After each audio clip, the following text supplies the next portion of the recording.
The moving panorama served as an early form of cinema during the 19th century, where it would be taken from town to town and played before a crowd, accompanied by lectures, storytelling, and music. To give the public the rare opportunity to see an historic panorama in its original form, the St. Louis Art Museum turned the laborious task of restoring the very large panorama of the monumental grandeur of the Mississippi Valley into an exhibition all its own.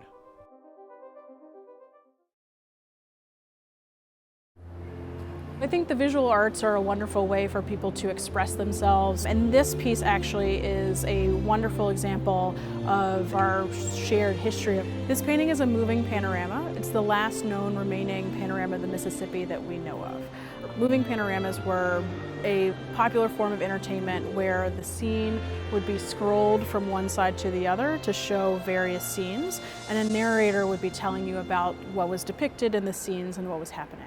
It was painted by an artist named John J. Egan, who was from Ireland and working in the United States. The person who commissioned it was an archaeologist named Montroville Dickinson, and he would narrate and tell about his digs and the places that he went along the Ohio and Mississippi River valleys. So in this production, a lot of unique aspects are special to individual scenes. There is a scene where there's a moon that's made from a sort of wax paper kind of material. So we assume that a light could be shown through the back, so the moon would actually be glowing. So if you think of it as very early versions of special effects, it must have been a really magical, wonderful thing to experience when this traveled and came to your town. We acquired the painting in 1953 from the University of Pennsylvania Museum. We started the conservation work in 2011 and 2012 during 2 summers. We took a break and now we're back. Most of the damage that we see is from its use, because as it was moved, as the production was done, we had a lot of wrinkles and creases that happened just through the course of the life of the object.